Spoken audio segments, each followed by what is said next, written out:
And we are live. We are live. Welcome. I'm having technology issues today on one of my instruments.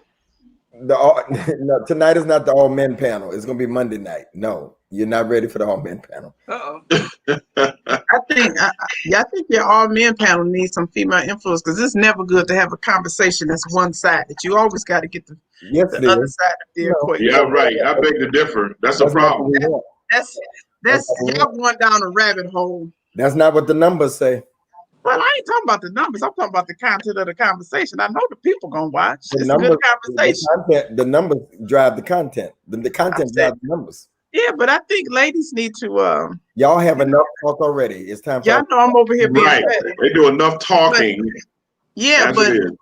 y'all, man, men always got something they want to say, but they don't want to hear nothing. They don't want to hear from nobody. I disagree. I don't think it's true. She being messy. Ain't she? Good evening, everybody. Check in. If y'all can invite and share, everybody check in.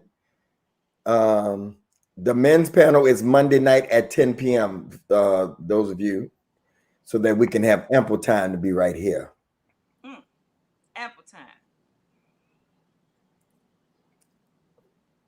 Dallas, Texas. Hello, Mika. Hello from Dallas.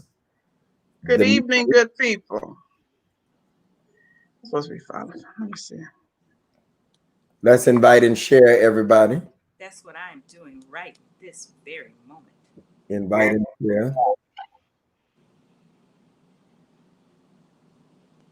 There we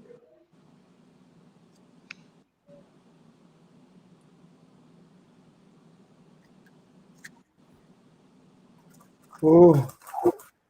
Beth, Yes, for the two singers that's on here, I was listening to me some Otis Redding on the way to back, and man, You don't know nothing about no Otis Redding. I grew up on Otis Redding, man. My mother, she's a soul rocker. They call him the soul rocker. I don't know Listen. if Kendrick really know who you are. He Listen. don't. Listen. No. Otis Redding. I literally was having a conversation with somebody about Otis Redding today. And matter of fact, my best friend who plays guitar for a few artists, Eric Benet and some other folks. And Are you named? we were talking about, yeah, that was a little bit. It wasn't for me, though. This is my boy. But anyway, so we were talking about how great Otis Redding was and how, like, he gets no credit. Like the Rolling Stones sing one of their biggest songs of all time. Everybody credits that song to the Rolling Stones, and that's Satisfaction. Like That's Otis Redding. just like Respect. Absolutely. Aretha Franklin, Respect. That was his first. Yeah, sure was. But one of my favorites that I was listening to on the way is Tramp. What you call me, Tramp? Right. Oh my God. Oh my God. Otis Redding's a beast, man. He died too soon, man. I remember the day his plane crashed, man. My mother had a fit. You hear what I'm saying? So here now check this out. Now, since you don't know since I don't know who you are, you don't know who I am. So my first gig was with my first traveling tour gig with the Barcades. And the Barcades, the original Barcades, wore Otis Redding's backup band. I know who that is. Yeah, so everybody got killed on the flight. Absolutely. Even Otis Redding, but two members, Ben Cosley and James Alexander. Now, James Alexander is the who people know. That's Jazzy Faye's dad, and he reformed the Barcades. And the only reason why he didn't die in the plane crash is because he missed the flight. Wow. Oh wow. Yes. So he was in the airport watching, and the flight went, watching on the news. Can you imagine how he felt, and the survivor's guilt, and the sick, and he just knew he was that close. Yeah. And for real. Actually, he was thankful he missed the flight, though. I mean, I know he was sympathetic about them, but right. That's what he glad he missed. Did you all know? Here's a little known fact for those that are tuned in. I'm going to talk about your little known fact, Gregory Michael. One day I had a radio show, story time early, Story time.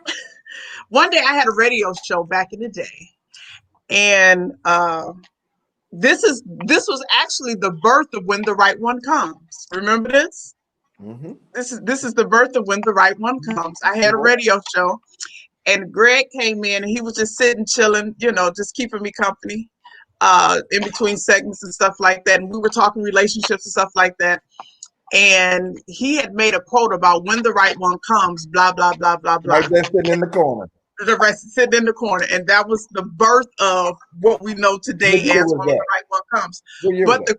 But the crazy thing is, this man walks in, and was he the right one? No. Just keep listening.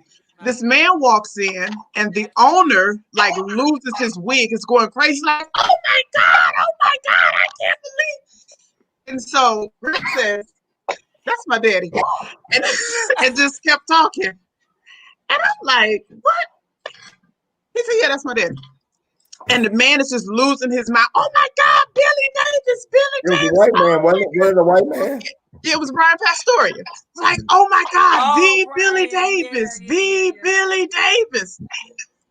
Greg's father is Billy Davis, and he's the only person that I know personally that's been inducted to the Rock and Roll Hall of Fame.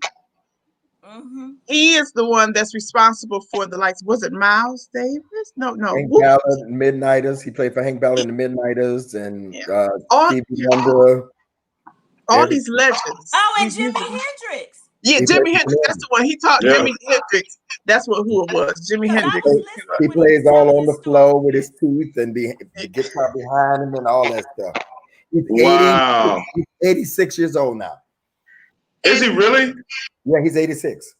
Yeah. And Greg looks exactly like his dad, except his dad has hair. That's the only difference. They look exactly like, and he doesn't have a long white beard. But when you said that's my dad, and I looked, I was like, "That! Oh my God, that he looks exactly like him." And then that's hilarious. Then we're gonna finish this. Kendrick, you know who Sam and Dave is? So okay, here we go again. Wait. Hey, Lola, wait a minute. Hold on, Kendrick. You better walk easy because you can't stop me on this one. No. Oh, no. I don't know. I may be able to. So no, I was. Lola, did you tell him? Wait a second. We've talked about being married before, right? So I was married before. Now my ex-wife, her dad is a guy by the name of David Porter, who ran Stax Records, and Sam and Dave was one of his groups. Wow. Okay. Watch this, y'all. You ready? Yeah. Sam was my stepfather for 7 years. My mother's common law. That's crazy. That's crazy. In the 60s and 70s, I lived with Sam. He's still living. He's in Florida. He's in Orlando. Right. He was in Phoenix for the longest. He's married to a lady named Joyce who saved his life. She literally saved his life. He was on drugs. Wow.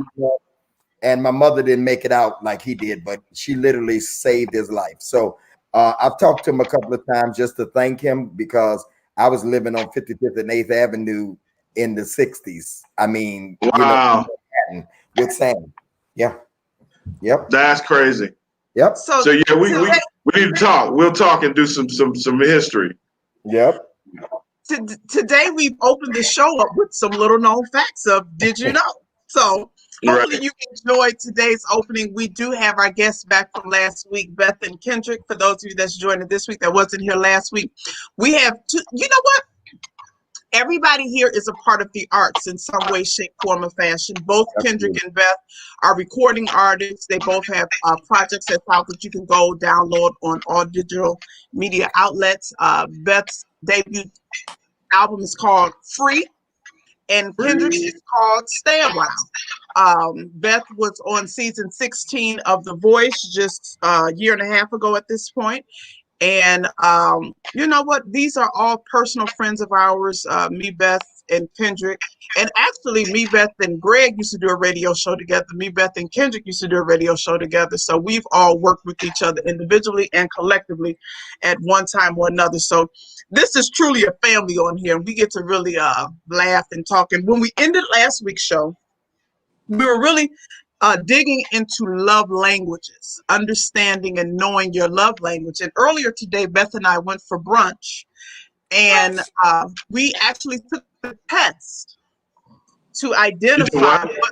We took the test for love language. Oh, test. Okay. Yeah, we took the test for love languages to identify our love language, because it's so important to know what it is that you need in relationships and be able to communicate that in your relationship. Because if you don't know what you need, then it's going to be very challenging to communicate what your needs are when you're trying to settle down with other people. Beth is married. Beth has been married this year. Will make 20 years in November. And I've invited her to the show because oftentimes we'll get in the comments some naysayers, and they will often have something to say about Greg and I being married and divorced and single. And so sometimes you have to get the flip side to the equation and a different perspective. And so I value Beth because she's a friend, but I've been able to sit and watch her marriage, the good of it and the bad of it, and then see it on the other side of the bad back to the good. So I've been able to see the highs and the lows, and how, you know, what I've learned is that some things are truly worth fighting for. And I know I've walked away from some situations because fingernails have been dirty, or toenails was too long, or a shirt was wrinkled, you know, just for crazy reasons, one way or another. But I've learned in our friendship that it's really important to surround yourself with people that can help grow you in areas that you're weak. And these people that you see here are truly my nucleus. These are the people that get in my ear and tell me when I'm cutting up and doing wrong, or when I'm doing well. So we can look at her and tell the way her mouth is formed that she's getting ready to say something, and we hey, because we, Kendrick, am I Don't right? do that. Greg, am I right? Don't do that. We can look at her. She'll be like, wait, because we know her. Leave that alone. Yeah, look, Greg not saying nothing. Because he gets me together. But she knows me too. She can look at me and tell when I'm just like, you know, so yeah. And let me say this, Lola. There are certain people that you may not talk to every day, but they're in your life. Yeah. You share intimate things with. Like I called Lola this week because I had one of those weeks, and I could only share my heart with her on this issue. And she is, I said that last week. I looked at that part again when I said she has good advice. You know, sometimes people that give good advice, they don't take it themselves. Right. But she is that person, and everybody needs somebody in their life that they can just be naked with. Yeah. I mean, like, for real. Like, you know, no bars hold, no hold, whatever it says, but no hold bar. No hold bar, yeah. And I appreciate that, because the conversation I need to have with her with this week, that couldn't have been with hardly nobody else. And it's because I love you, bro. I love you, man. It's funny. So she and I had a conversation this week as well. We kind of we didn't all and it was this week. Yeah, it was kind of the opposite conversation with me, because I was just like, look, hey. But no, I got a chance to ask her some questions that I think I kind of, some of the stuff I kind of knew the answers to, but I got a chance to kind of analyze her a little differently this week. So I was asking questions a little more directed at particular topics, because I kind of wanted to know, like, some things that I hadn't really asked her before. And it was a great conversation, actually, you know. And I was able to be transparent. Oh yeah, absolutely. And that's critical. Let's have a moment of transparency. It's he said, she said, right? I won't go too transparent, but we'll have just a small moment of transparency. In life, at this point, we've made some decisions that we are extremely proud of. And then we've made some decisions that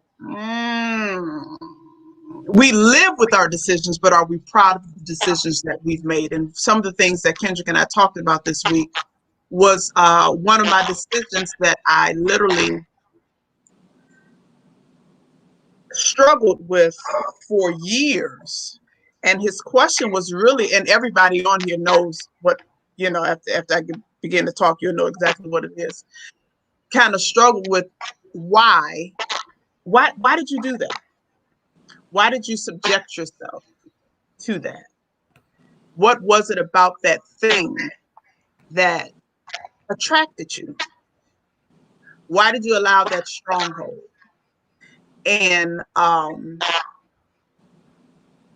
it was a refreshing conversation because I'm finally at a point where I could talk about it. And it involved someone that was very near and dear to me. And Beth would often say that as long as this person would linger in my life, that I wouldn't find the happiness that I was looking for. Greg would say the same thing. As long as this person is lingering, you will never be able to find what it is you're looking for because you're not available. And I just believe that there's people that's watching us and that have watched us, men and women. This is not a female thing. This is just a life thing. Sometimes we can engage and entangle ourselves. And a few weeks ago, we talked about entanglements, and we said, have you had any entanglements? And if you've lived, you've had an entanglement. Some last longer than others, but you've entangled before. I've been entangled. Yeah, sometimes your entanglement can be the very thing that blocks what God is trying to send your way. But sometimes you could be so entangled in something that it's so hard to let go. And I walked Kendrick down to the beginning of it when it all started. And, I was willing, it was a situation where we both walked into it with these expectations. This is what it is. This is what it's going to be. And we're okay with that. And before you know it, the days run behind you. And the days turn into weeks, and then weeks turn into months, and months turn into years, and years will pass, and you living your life, but you still have this thing lingering in your background, and it becomes a stronghold. I can recall being on panels. Greg and I, we would do different discussion panels and relationship panels, and we would talk about, I would give high-level overviews of it. But that stronghold, because we talked about strongholds, soul ties, bed ties, those very things that feels good to the flesh, that's hard to let go. And being able to walk away from something that you struggle with is probably one of the hardest challenges to overcome, because the matters of the heart you most times cannot control. A lot of times you can't control who you fall for, who you fall in love with. You think you have control of it, but you'll like somebody there, be like, God dog it, I can't believe I'm in love with this. Lord Jesus, I fell in love. Like, where did this come from? Now what I'm supposed to do. Now what I'm supposed to do with this? What am I going to do? But it happens. It happens. But navigating your way out of that is probably one of the hardest things that I've had to do. But I did it. And so, Kendrick, I don't know if you got all of the answers, but you were able to get a little insight, because through time, the entanglement grew different legs and turned into other things. Yeah, I don't necessarily think I got any maybe new answers. I did gain a better understanding of why and the how. You know what I'm saying? And me, I always kind of, if it's not anything that I don't think is necessarily hurting a person, then I just kind of, stay out of the way. You know what I'm saying? But I did gain a better understanding of why, of the how. I still don't understand the why. Right. But sometimes it's not maybe that important. You know what I'm saying? Because once you got 20 years or so behind you in any situation, the why is not necessarily that important. Let me say one thing that I'm learning as I get older. and then something that we may not have done when we were younger in terms of relationships, we actually have a choice of who we choose to love. And I don't think we know that when we are younger. We have not been given we don't have the life skills. We haven't been around long enough. We haven't been in enough relationships. We don't know how to see something coming and shut it down before it gets started. And that's what I mean, choosing to love, because as a more mature adult, you'll see something coming your way. As me and Carla have had this conversation, and you'll be like, oh no, I see it coming. Like, and I'll be like, what? And she'll be like, nope, I already know. Because you have the experience to see that. And as a young person, a lot of times we all have been in situations where we got into something and we were in too deep before we knew it. So as an adult now, and as a single person now, I see you making choices because of your experience, and you're making a choice of who you want in your life. And that's a very mature thing to do. I have to commend you for that, because you could be single and say, hey, I'm gonna try anything, and you're not like that. You're like, nope, seen that before, you know. And so so you're making a conscious decision of who and what type of person you want in your life, who you want to love, and you see the characteristics and traits. So Lola, I think that's awesome. I think relationships should be lessons. Yes. And you get to the place. Somebody post that. Somebody said it. Everybody say, I'm getting like Jesse Jackson. Right. Relationships are lessons. Relationships are lessons. Yeah. And if you don't grab the lesson, you will be a repeat offender. Yeah. Keep going to the same cycle. I just did a relationship thing this evening, and they asked, so how do you know the right one? When you become the right one. You become the right one. You preaching that, Doc. Here's the thing, Kendrick. You don't become the right one just because you're older. Right. Absolutely not. Still becoming the right one from the lesson. And I did a thing, and I got a lot of response off of this, and that is, I made some bad choices.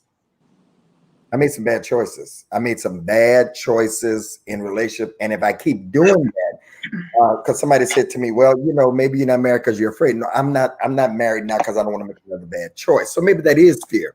I just want to make another bad choice, because shame on me.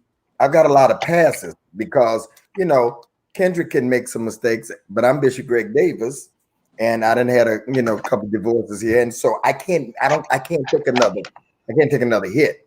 So she got to be doggone near. I'm going to say something else. She got to doggone be near. She got a doggone be no, because they're gonna have me on Larry Reed's. She gonna be doggone. She gonna be doggone near. She got to be doggone near perfect, and that's a lot of pressure. That's a lot of pressure, because I don't see that. I don't see that as necessarily being fear. As much as I see it as being just a mature mind, and my definition of maturity is being able to see the other side of your choices, right? So I think once you've gotten to a point in life where you can look at something like Beth was saying, look at something and see that coming, and I don't want to involve myself in that, because you can pretty much say determine what the outcome is going to be before you even get into it. So why bother? Well, let me answer this before you say, Sean said, that's a good question, Sean. How do you know when you become the right one? I think Kendrick just kind of hit on it.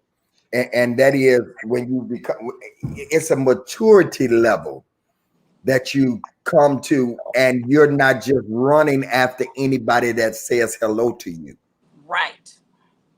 Here's another way. Here's another way when you become the right one. You become the right one, I think, when you're so comfortable with who you are and where you are, and knowing exactly what it is you want in life, what you'll accept, what you're willing to give. So once you become that, then you're the right one. And so you have to meet someone who's cohesive. I'm not saying it because I don't have choices. There's people in my DM, there's people in my inbox, there's people that send me stuff and all kind of stuff. I am not single. Wait, stop. Send you stuff and all kind of stuff. What She always trying to hook somebody. I want to ask a question to the tell. 2 men. I want to ask a question to the 2 men. I need your insight. So let's say you meet a young lady. There's an affection and affinity for one another. You guys begin to build, but because of other scenarios that she could have in the background, the timing of the scenario is off. So the time that your paths cross initially just wasn't a good time. Then you run into the person again further down the road. Timing is still, and now it becomes a time where the time is good. What's the men's take, the men's perspective on, because me and this one down here, right here, she's always trying to get me to pursue somebody. No, wait.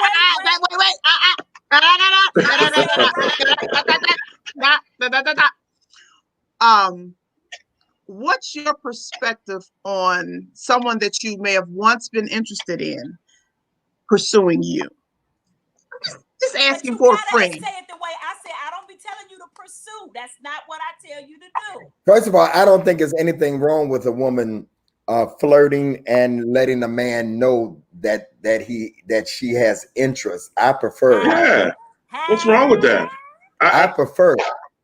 We just had I think I don't know what the problem is with Lola. Hold on, Gary. I don't know what the problem is with Lola because she does it. I've been out with her. Right. She does. She'll point him out and go get him. You sir. Yeah. The old one pointing. Wait, let me tell you something about her. There's 2 sides of her. There is. Very true. Very true. She's a Gemini. It might be 3 or 4, and I'm learning them. Right. And I'm saying that because I'm married to a Gemini, and this top corner up here, me point, he won too. It's a couple of y'all on this page. They see 4 people, but it's really about 8 up here. So let me just say right. I say that with love. But here's the thing. There's 2 sides of her. If she's out and there's people, she's gonna give you a show. Yeah, she's in butterfly mode then. Yeah. Hey, and he popping, she popping is good. But when it's just her in that little box, she'd be like, so there's a difference because there's 2 people, and the 2. There's this person and there's this. So yeah. Okay. Yeah. So it depends on who you talking to. Are you talking to her or her? And so you right. know what I'm saying. So there's a difference. So what you see, she really does have that shy, reserved, for real. And I told her today, what did I tell you? I said, even though we love the Lord, we go to church and the Bible say he that find for what. I said, yeah, but I'm later for all that. Because if there's a guy that you like, you can let him know you're interested. At this point in time in our lives, we don't have time to wait for this boy to figure out, and I'm calling him a boy, no disrespect, for him to figure out how he wants to say, hello, my name is, can I get your phone number? You a grown a woman. Hey, right. What we want to do is this go, okay, no, thank you. And you're not giving too much. You're just letting him know that you're possibly interested, and it can go to the next. Look, she's sweating and blushing. So that, yeah. Right. So there's absolutely nothing wrong with. But first of all, again, we're adults. Yeah. I mean, let's stop. I think someone posted something about eye flirting, and all that's fine and good. You know what I'm saying? But because I think you're going to look for the physical first. There has to be some type of physical attraction. But beyond that. And I think if you're really interested in showing somebody, maybe he's not as social as maybe Greg or I would be, or as direct as I would be if I'm interested. Maybe that's not in his personality. So it's okay. No, I was. But Beth, me and you, we the same person. Well, we right. We're one day apart. And these yes. and yeah. oh Lord. Yeah. Yeah. So Beth, yeah, you so do sound absolutely, far there's away. nothing wrong with that. There's nothing wrong with that. And if you have some interest, hey, say something. Hey, what's up? There's nothing wrong with speaking and be like, yo, I like your yellow snakes again shoes. No, because those are gone. There will be no yellow snakes up in this house. Whatever. Thank you, Maisha. Maisha was saying that I gave good advice. Thank you. I just want my friend to be happy, and I want her to still be ladylike. I still want her to have the essence of a woman and allow a man to be the head and pursue her and everything. But a closed mouth don't get fed. So if you don't open your mouth and say something, it can be so subtle. Like I told her, I said, in a modern day fashion, drop your handkerchief and see if he picks it up. Hold on. So can we get Maisha off? Can we get Maisha? Bishop, can you block Maisha? She was talking about Leos are crazy. She just said you gave some good advice. They said, can you just go ahead and kick her off the live here? We don't need that. We don't need that foolishness. I think where my quirkiness comes, because in every area of my life, I'm pretty much in control of the situation. At work, I'm the manager, I run Lola, whatever. And so I guess when it comes to my personal life, my personality is so alpha, and I know that. But in my personal relationship life, I want to be so submissive, and so I don't want to be the person. But you got to get there, ma'am. You got to drop the Yes. handkerchief and see if he's gonna pick it up. As a wife, being married 20 years, and my okay, I sound too far back. Y'all can't hear me. Yeah, you sound. Yeah, Is this better?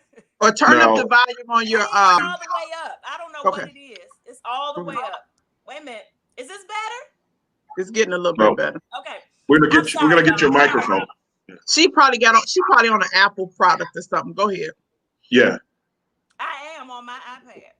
I'm on. Oh yeah, iPad's not as good. Oh, it's called DM Kiki.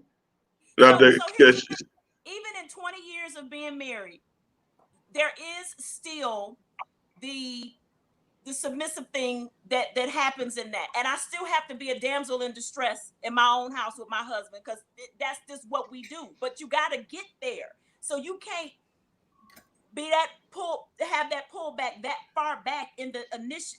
Like, men are a little bit different, and they want to know if a woman is interested, and they want a woman to say what she wants and what she needs. So, Sean, I disagree with saying that I'm not submissive in nature. Like, I'm an alpha personality because that's my DNA. That's what I come from. But I know a woman's place in a relationship. Like, at no point am I ever going to try to tell a man anything. It's okay to be an alpha outside the house. But not when you come home. You have to learn how to. But most women don't know how to turn it on and turn it off. They don't know how to be a beta. I know you to be the kind of person that when you done went too far and the man tell you, hey, bring it in, you're gonna bring it in because you talked about that before. You want that. But not all alpha women know how to do that. They think that they in the boardroom, in the bedroom too. Not unless he tell you that's what he wants. Sometimes it's okay. I want him to, because I truly believe the Bible says he is the head and not the tail. You know what I'm saying? He is above and not beneath. Like, you're the head, I'm the net that's going to help, move and navigate. But I really believe in that leadership coming from that male figure, because even though I have a strong mother, my dad is still running that house. You know what I'm saying? So I've seen the example of what that is. So I have no problem. And I think a lot of people mistake that because they'll see me. I think they misconstrue personality for being more than what it is, as opposed, just because you have a strong personality doesn't necessarily mean you're a strong person, right? And just because you may have a more reserved personality doesn't mean that you are weak, right? Because we know how Pops run the household. And ultimately what he said goes at the end of the day, like, yo, hey, So Daddy fear said. of losing control. Maisha said fear. let, That's let her me, problem. let me say this. I think I told you this, Lola. I think Beth knows too. One of my favorite movies is Eat, Pray, and Love. I have to watch Eat, that. pray, love. Julia Roberts. Right, right. She went through a divorce real short, and she learned how to get her to eat. Eat represented learning how to have balance in life and enjoy life. Pray was her spirituality. But then when it came to the love piece, she met her love interest on a bike trail. He hit her off her bike on the car, and she went to Katut. Katut was the little guy with no teeth. And she said, I've lost control now. I don't pray like I used to. I've lost control. And he said, this is for Maisha. When you fall in love with somebody, you lose control. Oh, baby, you lose it. It's over. Absolutely. That's not a bad thing. No. We're not talking about losing control of who you are. You can't possibly be in love with another person and don't Relinquish something. absolutely. Yeah. And I say this all the time, and I say it jokingly, but I'm so serious. When you allow, for women, I can't speak for men, but for women, when we allow a man to take up real estate here, when they get that mind, the body and soul follows, and you no longer have control of that emotion. When we allow him to purchase this real estate, it'd be a while before you can get him out of there, because Yeah. the love, like I said earlier, love is that one emotion that we really don't have control over. And That's why you got to be careful. yeah, you be careful of the energy that you allow to even enter into your realm. I have rules, right? And people laugh at my rules, but I know who I am, so I have to have these rules. I don't have male company at my house past 8 o'clock. It's not happening. For what? What? You come over here after 8 o'clock? Is it after 9? It's after 9 on Saturday night. You know what it is, right? So no need. We're not going to even play that game. This is pre-COVID too, because I haven't had any company during Corona. You can't call my phone whenever you want. Like I have to set barriers and boundaries, because I know the flip side to my coin, which is, if anybody has ever indulged in a Gemini, you know what that is. So you have to create barriers and boundaries for yourself, because if you allow somebody to take up the real estate and you like the owner that has purchased that real estate, man, it's nothing. You will lose complete control. And hello, my name is Lola, and I'm a control freak. So Maisha, I understand what you're saying when you say you don't want to lose control, because when you no longer have control, you all over the place. But being a control, but you gotta know how to balance it, and you gotta know, you have to separate. When you're at work, you control it. When you get at home, there is a dual control that both of you have in the house, because you control the things that you do. He controls the things that he does, but you all come together. But then you know that he is the head of the household. You all discuss things together.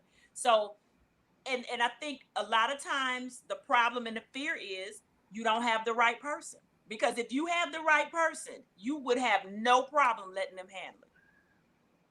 Like with Well, me, maybe. You Maybe. let somebody handle, don't have my last Yeah, situation. because right. now it depends. Y'all get the keys to sometimes y'all get the keys to the nigga wearing a jacket. No, but it And he's depends. valet. He the valet. You done gave me No, it depends, it's cause because he got a one jacket thing. on. But let me tell y'all something. This is what works in my household. My husband handles money better than I do. Right. Some women would be like, "Oh no, I work. You don't get my money." I literally will get a check and hand it to my husband. Won't even look at it. Beth, you are so me. I literally had this conversation earlier today about, like, if I'm with somebody, then I don't have a problem with that person necessarily handling finances, because I mean, I do a lot of stuff. You know what I'm saying? And that may not be a chore or something that I necessarily want to do. So I don't have a problem relinquishing that. But I trust you. But let me tell you what the agreement is. I will give you the money. But if it's something I want or need, and I say, "Hey, I need this," don't be we can't hold up. No, it's none of that. So Right. we've gone through that process to where if there's anything that I need, and I always say need first, because once is, you could just want something fly by night. Anything that I need, the house is always taken care of, and he has proven himself to be trustworthy in that area. So that is a control that I can relinquish to him, and I know that he's going to handle it. And that's not because I love him. It's because he has proven himself that he can handle it. Because see, you can give people a task because you love them and they're not worthy to handle that. You can love him because you give him the check, but he don't pay no bills. You come in, lights, so it depends on. No, we're doing that. Show you that they can handle it. And that's the question that came up to me to this evening. They asked that, a husband asked that, hey, should you have joint checking accounts? I said, you have to decide that when you get married. And if you don't, if you're doing, I think my answer for that is to have one joint and still have separate. Because at this point in my life, I'm not about to be asking you, can I go buy something? Exactly. Right. And I ain't hiding nothing in the car. I'm bringing everything to the light, and I don't expect for you to hide your red bottoms and all the shoes you ordering, as long as the bills are paid. Right. We can do whatever we want to do. Don't tell me what I can. No. I think when you enter marriage, and if you're in a serious relationship that's working towards marriage, I think your perspective and your mindset and your approach to things should no longer be me and I, but us and we. And I grew up in a household where it was drilled down that we are one. So my check is his check is my check. And we discuss, and when we make decisions, we do it together. And I 100% agree that I think every household should have 3 accounts. We should have the household account where the finances are coming out of. I need me a little spending account. You need your little spending account, because I'm grown. I shouldn't have to ask permission to go buy anything. So do you put both parties put into the joint account? You put it. Yes. I don't think it should be one lump sum. I think you feed into that, and you still have your own money. But whatever works for everybody. Everybody got to run their house how they choose. And I think with me, I want somebody that's fiscal responsible, because right now I live alone. Everything comes out of my account, or else it ain't gonna get paid, because I'm gonna forget. I'm too busy. So everything automatic, whatever it is, automatic pay, everything. I had the maintenance story time. I had the maintenance people come in my place, and while they were in my place to do something, my lights went out. Well, me being Bishop Davis, everybody know who I am in here. He goes to the box to flip the switch, because he just no, my electric is off for $75 because I had forgot to put it back on auto pay, because I'm not used to paying. I'm just not. Yeah, because of me being busy. And he said, "Oh, Bishop, something got to be wrong." Because I said, "No, it's off." Because I ain't had no. And I ain't broke. I ain't $25. You said what? You what? You love it. I said it on purpose. I ain't broke. So but I'm just saying, I would want somebody that's able to do that. You know what I'm saying? On the business, right? Yeah. Being financially responsible and a good steward over your finances is, I think, how early should you have that conversation in the relationship? Because story time. Mm-hmm. Beth had asked me a question. I did. What did I ask? Several questions, and she was asking, like, well, what happened? I mean, about 10 or 15. Like, what happened? What happened? I mean, Kendrick even asked, what happened? Bishop even asked, well, what happened? Oh yeah. And I'm like, the energy changed, and I'm not with no foolishness, so we had to go in another direction. And then I later found out that this person was somewhat of a shyster and would shice women out of money. And so a person that I dated had requested that we put $500 a checkup to prepare for a trip that we were potentially going to take. I said, that's a good idea because that will be like the spending money and stuff for the trip, being that I love to shop. I said, okay, let's do it. And so I said, well, what bank? I said, what bank do you want to open? I said, we just need to go open up a joint account at the bank and we could, we can definitely do that. You want to go to Chase, you want to go to Bank of America, you want to go to Fifth Third, you want to go to PNC. What bank you want to open it up? And they said, no, you could just give me the $500. I said, and why would I do that when we can go to the bank and just put it in the bank and open up a joint account? He said, no, you can just give it to me. I said, and what? And I'll keep it. I said, no, we can go to the bank. He said, you don't trust me? I said, this don't have nothing to do with trust. This is business we're talking about. Right. That was a red flag. Luther McKinstry has this thing called red flags.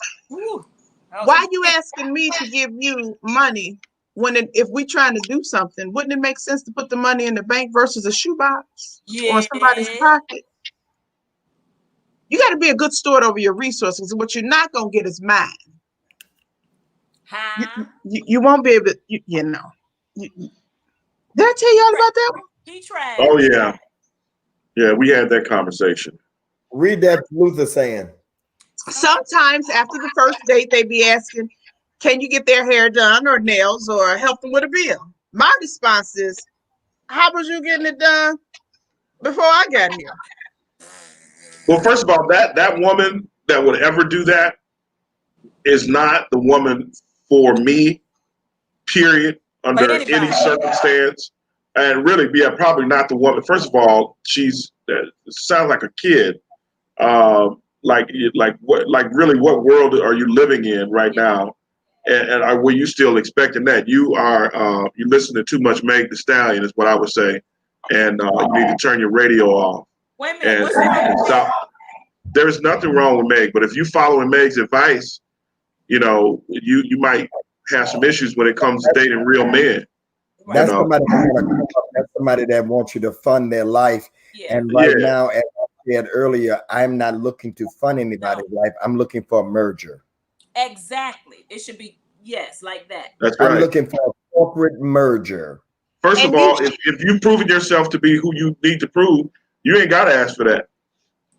Because if you want to get your hair and nails done, but he'll do it. You shouldn't have to ask for that. You shouldn't have to ask. Especially, well, as a first or second date, if your hair and nails need doing, you is not the one anyway. I mean, first of all, if the man is really interested in you, you don't have to ask. He's going to ask you, is there anything you need? Or he's going to see it and he's going to take care of it.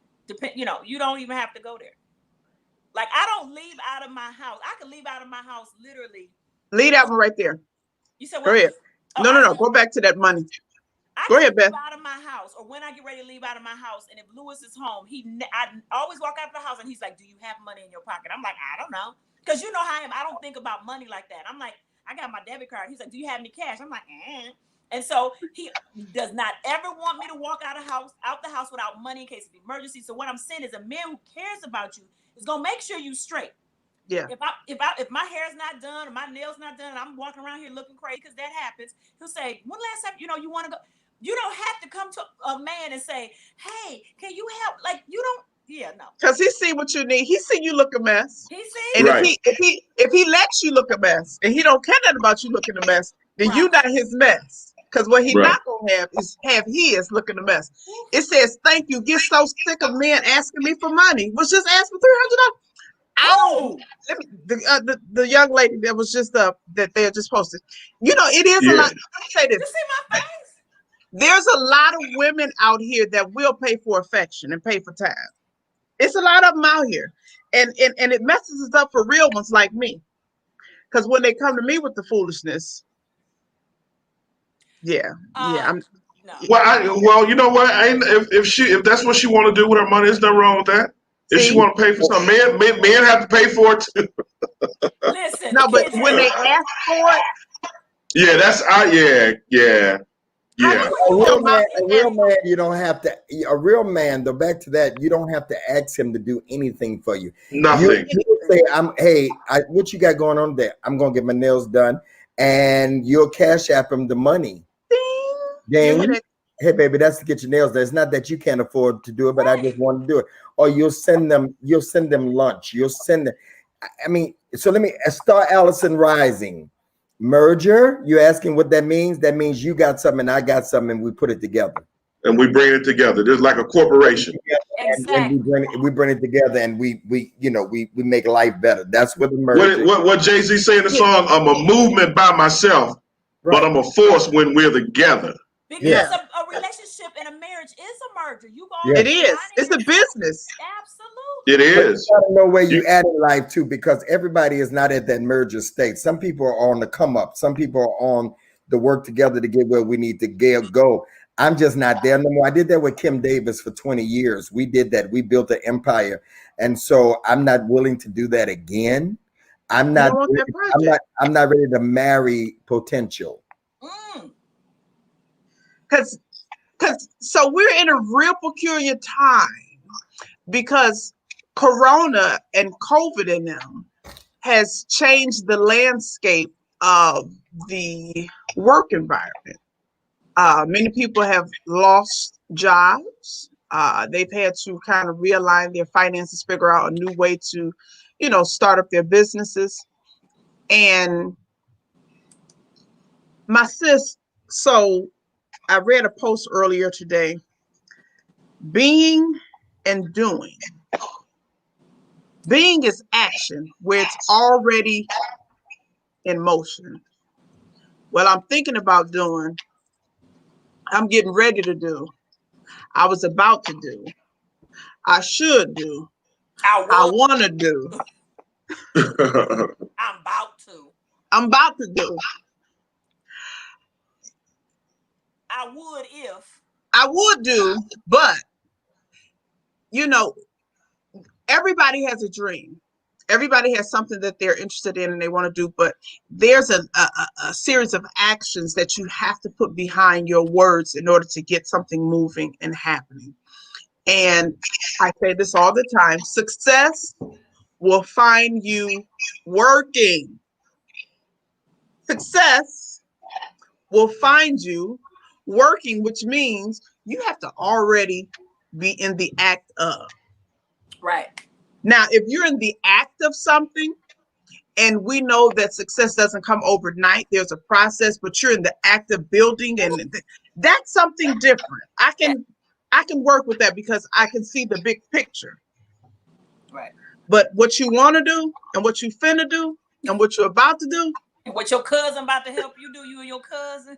Yeah, no, Lola, there are people that are at that point. We're talking from another vantage point. Yeah. We're all older now. And that was good. I did see potential in Pastor Kim. Yeah. She saw potential in me. So much so she said, hey, go ahead and build this church, and I got us. She never had to really do that, and it paid off. Yeah. But not at 58. No. Not even at 48. Almost not even 38. That's in your 20s, and I was 30-something when that happened. But I was making thousands of dollars traveling the country with McDonald's tour and Wrigley Spearmint Gum tour. I was making money, but so right now, nah. Let me ask you a question. This is for Bishop Gregory Michael Davis. This is for you. If you meet a woman who already has a business or already has her life established, you all are both coming together. But go to Loretta Howard's. Huh? Keep going. I'm sorry. But then she decides that she wants to start something new. But she's already done stuff to establish herself. What do you feel about that? And she wants you to partner with her. Does she have anything in the bank? Yes, she already did all that. And then she's like, yeah, okay, but I want to do a whole nother thing. I want to start, because she's a business person. She's innovative. She's always coming up with new things. I don't have a problem with that, but she got something. She ain't trying to get rich. She got something. Now, story time, Lola knows this, and she'll know who I'm talking about. Very influential woman, got big bucks, went to our former church.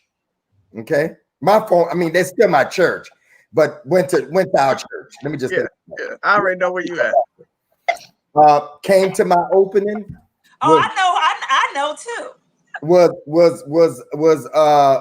trying out for the first lady role. You know, gave him a great speech. But and wait a minute, when I'm telling you got money. Oh yeah. Yeah. Oh yeah. Oh No. Yeah. Pastor was like, Doc, take one for the team. Yeah, Doc. Wait. And I gotta just break into the story. In the words of Coming to America, when I say he got his own money, she got her own money. Lola, She's short of making her own money, huh? Would you say, Beth? Yeah. She's short of making her own money, right? I'm talking about printing it. Yes. Control the vaults. This is for real. No, this is for real. But guess what? Even though that would have been that would have been an unfair merger because I ain't got as much. But guess what? She would have shown you and invested in you to get. Oh, absolutely. There was no connection. And it's got to be because there was no. Listen, there was nothing. Listen, people. There was no connection. Okay. And when I looked at him, I thought I was looking at my grandmother. He would say that all the time. I would be like, oh God. And always was in my face. I mean, you know, I can't take one for the team if I'm not attracted to you. And I think we the same age too. Listen. Are you serious? Yes. Listen. Yes. Listen. Yeah. Yes. Listen. Say that if you cannot take one for the team, if what? If you're not attracted to them, I'm not. No, if there's no connection. I am not. If there's no connection, I am not going to live with somebody and be in pure hell just so I can have stuff. I done had 3 or 4 Rolls Royce on my own. I done lived in wonderful houses. I'd be doggone if I'm gonna live unhappy just to have some stuff. Beth and I had a conversation. So Bishop, so in saying that, then what would be wrong with you marrying someone who has potential then? If and there's a genuine connection there. I'm not answering the question for him, but I'm gonna jump in because I know him. There's a difference. First of all, he's not going to be attracted to the person if they're not somewhere. And equal. Yeah, he has a type. Like you all know, I have a type. Yes. Right. So if you not type, and me and Kendrick don't have a type. Right. No. Yeah, if you're not doing certain things, it's just not. There's no gonna be. I could take it through my phone, and my exes, they look like twins. Some of them. Yes, they are. So there's a mystique about the individual that he's going to be attracted to. Beth and I had a conversation Monday, and she was getting on my nerves because she was like, "I just don't understand why you won't give him a chance." And I was like, first of all, because we have I won't tell our little joke about. Do you want to? I ain't gonna do it. But there's this one person that's quite affluent, and I'm like, no, I cannot do it. They have money falling out of their jeans, suits, cars. They have on paper. They have everything that you want. And it's women throwing themselves to get their time and attention. I can't do it. I Why? Okay, so is it because there's no connection there? Is what you're saying? There's no connection, and he doesn't stimulate my intellect at all. So listen to this. Would you find it odd that most arranged marriages in a lot of countries last longer? Yeah. But that's because the woman was forced to grow to love that individual. No, she wasn't forced. No, not yet. No force. Answer that, Lola. Yes, Bishop has a type. That's speaking to both of us, really. But is that good or no? I don't see anything wrong with it because I have a type too. There's a certain thing that I like, and me and Sean was laughing the other It is day. the reason why I'm still single. Yeah, me and Sean was laughing the other day because as part of my type, there's a little piece of seasoning that I like on my meat, and we have people have a I hate preference. the way that just sounded. What you just Yeah, but it's Saturday night. It is what it Yeah, is. just keep it moving. Keep it moving. But yes, everybody has a type, whether they admit it or not. Everybody has a preference of what it is that I they don't like. know. I don't know what I've been seeing here lately, Lola. What? So I guess if we don't look alike, a woman may have a type of they like men with power. Yeah, Yeah. that's what I'm saying. There's a type. They don't have to look alike, but they just met Right. a type. They're in control. They own. They run. Yeah. That it's something. Yeah. Mhm. Mhm. But what about what Kendrick said about how arranged marriages work, as opposed to you always picking what you want? Now, we won't get biblical. You know how you was trying to act all coy and always the heated fans and wife. What about biblical and allowing the love to grow and not going by what you see, but giving the person a chance that just totally out the box? That What if it don't Right. grow? you picking? What if it don't grow? Yeah, but if there's no Y'all don't connection, want it I to, can't. but y'all don't even want it to grow because No, it don't no, no, look no. like what Wait a minute. Now I had one that was an authentic, organic, that grew into something. Disco Duck. I don't know if you all remember that code name for him. Y'all remember Disco Duck? They sing for 45 minutes the remix. Mhm. Y'all know what? Yeah, okay. Now that entire situation, and Paula was what did Paula say to you when you Paul was like, I don't know what she's doing. The Like, worst I don't know. thing in the world. That She was was like, a waste of time. It take Paula. You got to look at Paula's face. She's like, So I will give a chance. So even though I have a Wait type, a minute. This is what you're gonna get for that. You get removed out of the room. Right. that was a period where I went off of the connection and not the physical attraction. No, because there was something that we just had an amazing time together. And that connection is what brought us together. right, I get it. It didn't last long, but for the She's moment like, that it did, I think I'm sorry. I think a lot of time. Yeah, how long did it About a last? year. Probably about a year. It Maybe. seemed like 10 years it was so horrible.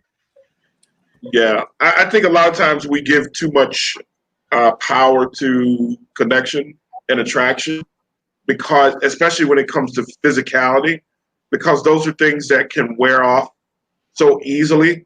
I think they're so surface and superficial a lot of times that a lot of times we can miss something greater that a person may have, a quality that they may have that is more sustaining. Or, you know what I'm saying? Like in the instance with Bishop with Madea, he was dating. You know, Madea may have some even beyond the. I would never date her. You would never date her. Look, she may have been able to cook, and you know what I'm saying. She may have had so many outstanding qualities.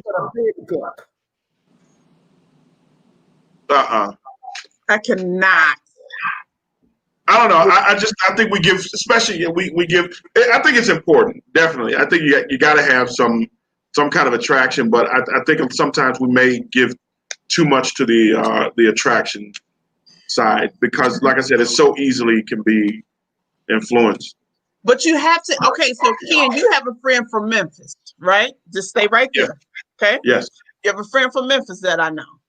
Yes. And when I first met them, I thought they were younger than me, so I never gave them any time or any energy. And then I found out they were older than me. I was like, oh, okay, what's up? But we have zero connection. Good people. Love them to death. But after hello, it's not a whole lot of. You know, so with that situation, I think if you maybe had invested more time, because Here's the thing. That's a 100% type of dude. Oh, Like he's an all-in type of guy, and you wouldn't lose. You know what I'm saying? You that wouldn't be a loss on any level. Maybe, yeah, I don't see this being a loss. I see some differences there, but I think like that situation, because that the type of person he is, I think he could have adapted. Maybe it just kind of be quiet in public a little more, but other than that, you know. Well, I And there think was in that passion. situation, I would have to. I don't want to run those situations. So that's the thing that, because they have always been extremely enamored by me, and they would like let me be in control, and I don't want that. It'll be like whatever you want. Oh God, I'm gonna need you to make a decision, and they wouldn't. You don't know what you. But see, here's the thing: if you have a guy that wants to please you, and he tells you, "What do you want?" and that starts to activate you. No, I'm not talking about that. No, I ain't talking about that. I'm talking about not being able to lead, where I will become the leader. I don't want that. So then that's a conversation that y'all have. No, you can't have that conversation. Hold on, you can't have a conversation to tell somebody to be a leader. Either you cannot. Hold it. Yeah, go ahead. Wait a minute. Hold on. You can't have that conversation. Either they're gonna take the lead or not. And if she's having the conversation for him to take the lead, he will never be the lead. Because the woman shouldn't have to have a conversation for a man to be the lead. He should step out and be the leader from day one. But I agree with that. I do agree with you, but he could She's still leading if she got to tell him to lead. Right. She's still leading. At him trying to give her what she wants. No, then he's not a leader. You get that anyway. You can't give this one what she wants all the time. You got to say no to her for the heck of it. You do. But so here's the thing about that, Bishop. Like, so we're cut from a very similar cloth, right? There are a lot of brothers out here who aren't necessarily cut from that cloth. You know what I'm saying? So, and sometimes it may be a mixed match situation with a good guy. And I agree, you shouldn't have to tell him to be a leader. I mean, that person's not the Lola. She gonna do like this. Yeah, she gonna. Yeah, right. You know what I told her? I told her she just need to go on to Build-A-Bear workshop and make her man how she want him to be. Because when she was like, right, go down and pick one off the slave auction block there and go. Let me get that one. Let me get that one. Right. Give me the big one. Right. He gotta have a beard. I want him to have salt and pepper. We already know what he gonna look. I can walk in the room and pick him out for you. Right. You can pick you. Absolutely. I've been out and somebody's walked in the door and I see her looking. I said, "That's him." Who is she? Just did? I said, "Oh Lord!" I spied him a mile away. She has a type. I have a type. He has a type. But for both of us that have the type, it ain't worked for us. It ain't worked for you. That's what I'm trying to get y'all to see. Maybe you need to try something a little different. No, and I'm not even breaking it down all the way like I normally do with when it comes to like earning potential, and a man's prime earning potential is between the ages of 45 and 62. And so when you talk about man potential, most are going to reach their potential until they're in their mid 40s anyways. Only going to start realize because they first of all they haven't matured to a point where they can handle certain things in life. So there's a lot that goes into it. And when you say you don't marry potential, I kind of get that. But also I got to kind of push back against that because I understand finances from a real perspective. And when you understand finances from a real perspective, we aren't doing as well as we think we are, as well as we put on. So I think most people aren't having a real honest conversation about what their finances really are. So when you're not starting off from a position of being real, then it's a flawed perspective. Just it's shaky ground anyways. You know what I'm saying? So when you start to really understand like where people are, it's going to take two people. It's going to take a merger to have any kind of real successful relationship on any level, especially when it comes to finances. I agree. Yeah. I agree. So has it still got time to reach my potential? Yeah, absolutely, Sean. You haven't even begun to get into it. Like real talk. I'm at that age where I'm in those years where I'm really starting to see the fruit of my labor. You know what I'm saying? And now it's like, oh, okay, I get it. You know, and because yeah, absolutely.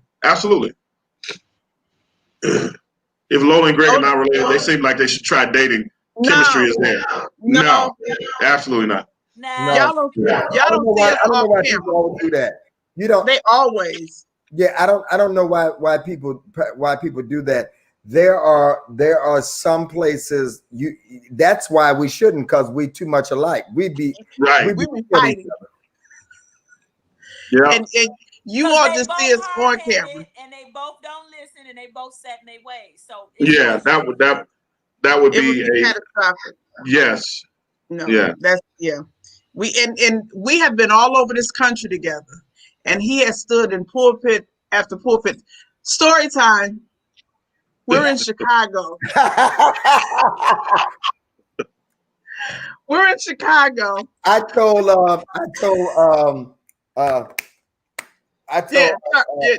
Jenkins. I told Jenkins the story. I told a couple of people. Go ahead. So we're in Chicago. We pull up to the church, and it's this white Rolls Royce Phantom Ghost out front. Brand new. Yeah, almost brand spanking new. I'm like, now I need to meet whoever the driver is of this baby. You know, me and him, we just having brother sister talk. We talking slick in the car. We get in the church. Everybody always want to make us a couple. They want to make us a couple. They want to put us together. So he stands from the pulpit and pretty much tells everybody that that's my sister. Go ahead and tell the rest of the story. Tell them what you did. So I'm saying that's my sister, blah, blah, blah, blah. And I said, oh my God, I am so blessed to be preaching today. And the Reverend Clay Evans is in the audience. The dean of preaching in Chicago. Who the hell left the gate open? I'm like, Reverend Clay Evans is sitting here, and I'm like, I'm nervous as heck for one man sitting there, because you know Reverend Clay Evans. And so after service was over with, I said to the pastor, I said it in the pulpit, didn't I? You said it in the pulpit in front of everybody. I said, my sister wanted to know who was driving that Rolls Royce. I said, he ain't driving it. He got a driver. That's Reverend Evans' Rolls Royce. She died. You hear what I'm saying? Everybody, I'm like, Reverend Evans. Here go. Now that's my threshold. He done went. That's a little open. Yeah, I like him seasoned. Yeah, I like him seasoned, but that is funny. That's burnt. But there have been times that we've been out and in different pulpits and congregations, and he always makes the special announcement. This is my sister. But the one thing I call it seeing behind the veil, meaning that I understand that when it comes to ministry, ministers and pastors and preachers and elders, the first calling on their life is that they're men first. So I'm able to separate, and I've had this conversation just a few weeks ago about separating the man from the ministry. And there have been times I'll be like, who was that? And Luther's on here as well. The one thing I will say about Luther and Greg, they will not let me walk down the path of destruction or darkness. Because I'll be like, wait a minute, who was so-and-so? And they be like, no, go sit down. Right. Go sit down. Kendrick as well. No, go sit down. Go. No. I say sit down and get somewhere and sit down. Get somewhere and sit down. Quickly. And I hardly don't remember nobody's name no way. So that's another thing. You get introduced, and I'd be like, Kendrick, what was his name again? Right. Okay. Sean said he wanted to get me a new device. So yeah, Sean, you can get me one. You working. Apricot. Okay, so I call him apricot. Going back to the top of our discussion, we're going to give the results. Beth, do you have your results? Yes, kind of, sort of. I don't remember specifically what the percentages were, but I do know that for the 5 love languages, my top percentage was words of affirmation. Hold on. Let me give the love language again, just so everybody can Okay. remember. So there are 5 love languages. Number 1 is words of affirmation. And with that, it says people with words of affirmation as a love language value verbal acknowledgments of affection, including frequent I love yous, compliments, words of appreciation, verbal encouragement, and often frequent digital communication like texting or social media engagement.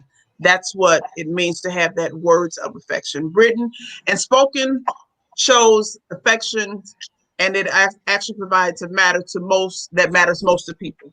Next, you have quality time. People whose love language is quality time, for the most part, they feel adored when their partner or the person that they're dating, they want to have activities where they spend time together. They particularly love when there's active listening, there's eye contact, and it's full of presence and prioritize hallmarks in the relationship. This love language is all about giving your undivided attention to that one person without the distraction of television, phone screens, or any other outside interferences. They have a strong desire to actively spend time with their significant other, having meaningful conversations or sharing recreational activities. So that is all about quality time. The third one is acts of service. If your love language is acts of service, you value when your partner goes out of their way to make your life easier. It's things like bringing soup to you when you're sick, making your coffee in the morning, or picking up your dry cleaning when you've had a hard day at work. This love language is for people who believe that action speaks louder than words, unlike those who prefer to hear how much they're cared for. People on this side, they really like to be shown appreciation, doing the smaller but bigger chores to make their lives easier. Again, this shows the acts of service. The fourth one is gifts. Gifts is a pretty straightforward love language. You feel love when people give to you. Visual symbols of love. It's not about the monetary value, but it's the symbolic thought behind the item. People with this style recognize and value gifts of giving process. Um, the careful reflection, a deliberate choosing of a particular object or gift and the relationship, and the emotional benefits from receiving the presents. People who love this language is receiving gifts. They also enjoy being gifted to something else or somebody. They'll give gifts to somebody else, both physical and meaningful. And the last one is physical touch. Physical touch, people with physical touch as their love language feel loved when they receive physical signs of affection, including kissing, holding hands, cuddling on the couch, and having sex. Physical intimacy and touch can be incredibly affirming and serve as a powerful emotional connection for people with this love language. The root goes back to the childhood. Some people only felt deep affection and love by their parents when they were held, kissed, or touched. People who communicate through appreciation through this language, when they are consistent, feel appreciated when they are hugged, kissed, and cuddled. So those are your 5 love languages. Let me say That's this. what Let me say this before you go. Everybody, let's stay focused on this. The men's edition for When the Right One Comes is Monday night at 10 p.m. so that we can get back to this, y'all. Y'all too much going on. Monday night, 10 p.m. It's not tonight, so we can have adequate time on Saturday night. Go ahead, Lola. Go ahead, Beth. What was your love language? So I don't remember the actual percentages, but during the breakdown, I do know that my main percentage, and I do remember this was 30%, which was the bulk of it, was words of affirmation, the quality time, acts of kindness, and physical touch they all equaled out the same in the middle, and then my last one was gifts. Okay. So Beth and I took the quiz earlier today, and so mine was quality time with 30%. My second one was acts of service with 23%, and I was tied for physical touch and words of affirmation. That surprised me. And then 13% with receiving gifts. So that was my last one. I think I value quality time because one thing we've often talked about on here is that time is the one commodity that you can never get back. And when you lose it, it frustrates you. So I put a value on it. So when a person takes time out of their day, because typically the type of people that I'm attracted to, they're going to type again. they're typically busy. So they really had to make a legitimate excuse to carve out time to create the opportunity for us to spend time with each other. So that is something that I definitely value, appreciate. I'm not the type of person that tells you you can't talk on your phone when we together, you can't check your text. All of that, no, I don't do that. Check your phone, because most entrepreneurs or most bosses and people that are running stuff, their business happens on the phone, and they have to take calls in inopportune times. So you have to, the Bible, I don't know where it's at, but I heard the Bible said, man that don't work, don't eat. So It's in there. it's in there. If you don't work, you don't eat. Somewhere. Bishop, what page Yeah. is that I don't know what page it's on. I don't know what page, verse, what page? Ask Bishop, what page is that on? but if you don't work, you don't eat. Oh, but I have a question. Now, Lola, remember earlier today, before you got your percentage back, I told you what I thought yours was going to be, which was what did you say? Something about the quality time, because your word, a person's word has to mean something to you. Yeah. And if you say you're going to do it. So what? I hold people accountable. Quality time. Okay, I know my friend.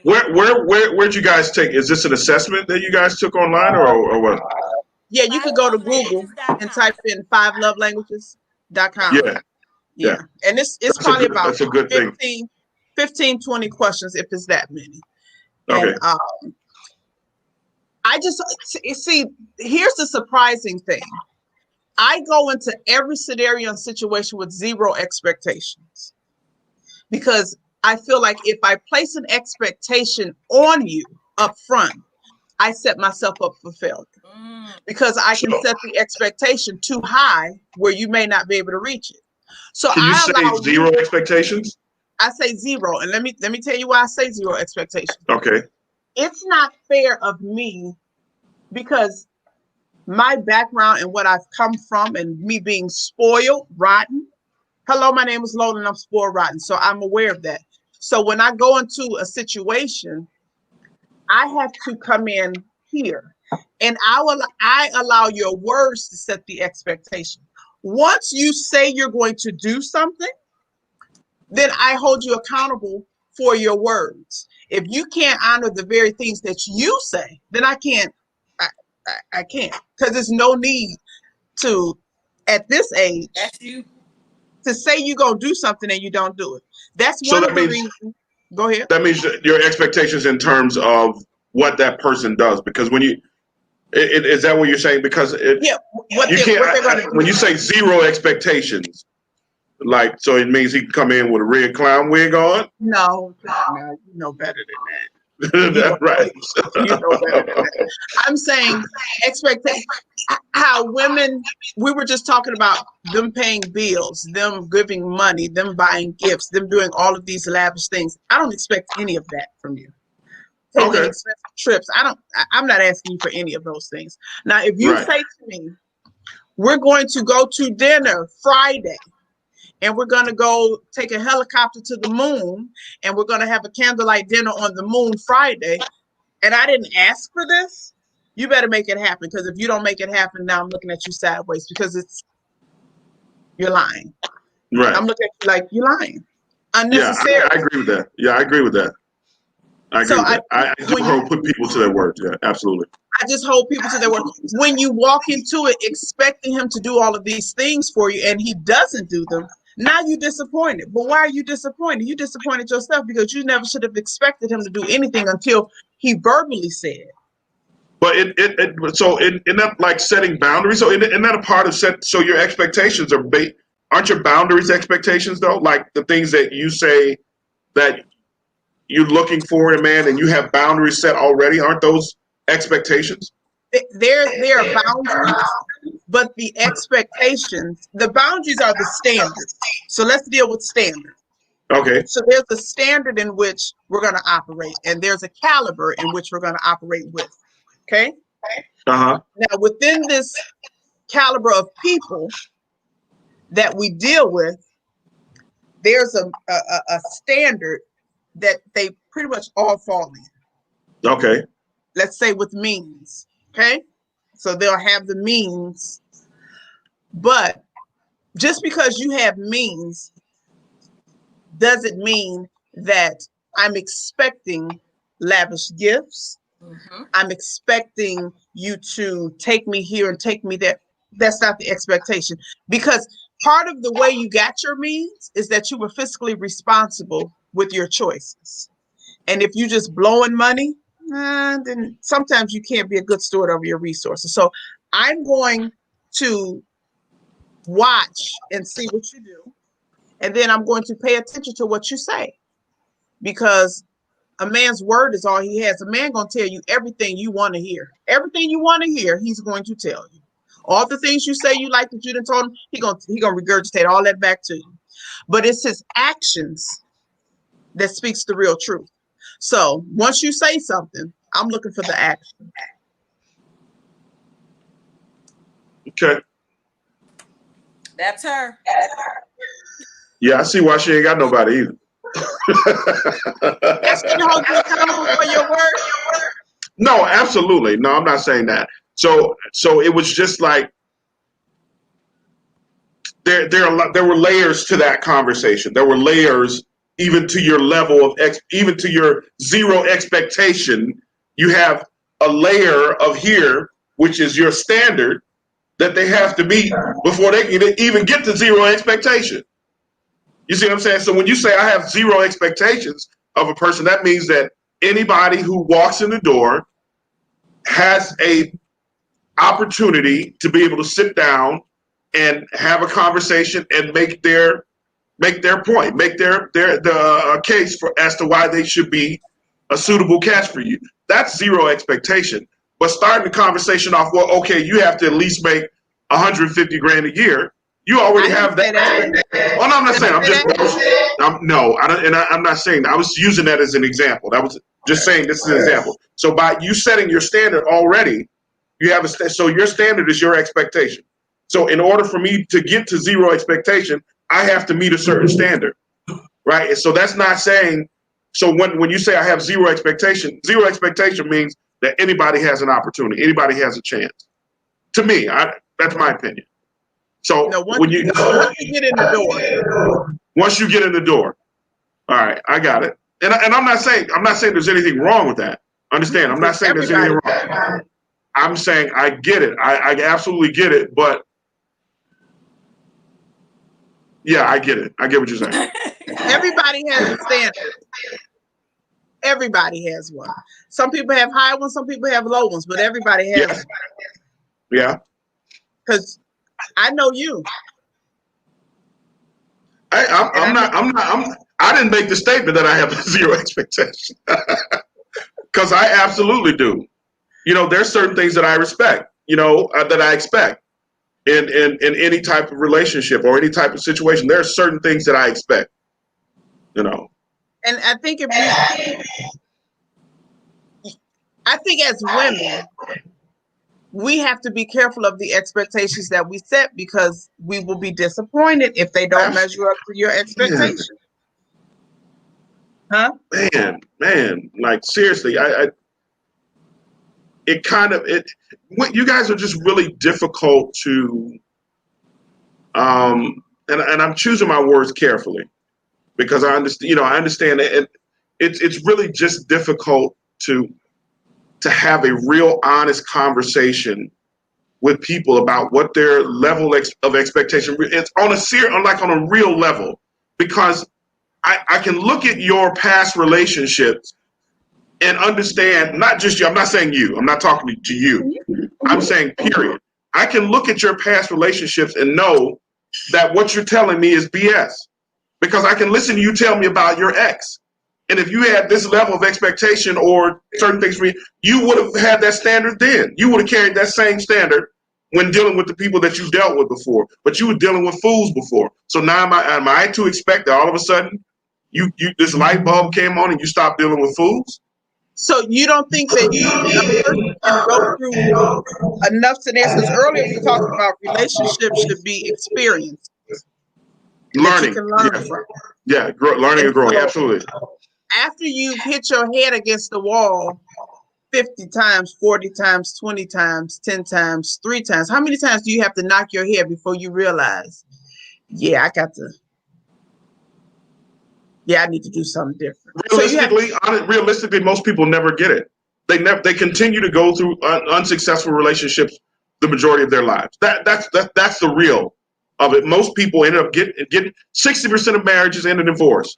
Yeah. So that's the majority of marriages that are ending in divorce. And then, like, you're really not getting down to it when you talk about people having healthy and successful marriages. Those numbers are even more minuscule. You know what I'm saying? Because we just don't. We're not honest with each other in our relationships.